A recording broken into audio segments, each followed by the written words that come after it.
ఇప్పటి వరకు క్లాస్లో ఫెయిల్ అయ్యామనో, లేకపోతే ప్రేమలో విఫలమయ్యామనో, లేకపోతే ర్యాగింగ్ జరిగిందనో, ఇంకెవరైనా ఏదో అవమానించారనో, పరువు హత్యలో ఇలాంటివి మనం చూసాము. అంటే ఆత్మహత్యల్లో ఇన్ని రకాలు ఉంటాయని మనందరికీ తెలుసు. కానీ పెంచుకున్న పెంపుడు పిల్లి చనిపోతే దానికి కూడా మనం ఆత్మహత్య చేసుకోవాలా? అది కూడా ఎంబీబీఎస్ స్టూడెంట్ అయ్యింది. హైదరాబాద్లోని ఒక 2 చోట్ల సేమ్ సిచ్యువేషన్ ఇలాంటివే జరిగాయి. అసలు ఆ న్యూస్ చదువుతుంటే నాకే అబ్బా అని అనిపించింది. ఎంబీబీఎస్ చదువుకునే స్టూడెంట్కి ఆ మాత్రం తెలీదా?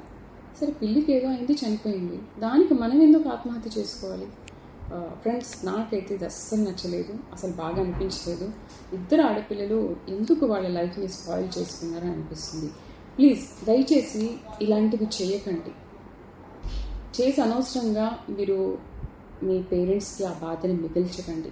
పెంపుడు పిల్లలు చచ్చిపోతే సరే, వాటి మీద మనకు ప్రేమ ఉంటుంది, మనం అంత ప్రేమను పెంచుకుంటాం కూడా, మనతో పాటు జీవిస్తాయి, మనతో కలిసి ఉంటాయి కాబట్టి. కానీ వాటికి ఏదో అయిందని మనం మన ప్రాణాలను వదిలేస్తే మన తల్లిదండ్రులు ఏమైపోతారు? దయచేసి ఇలాంటివి చేయకండి ప్లీజ్.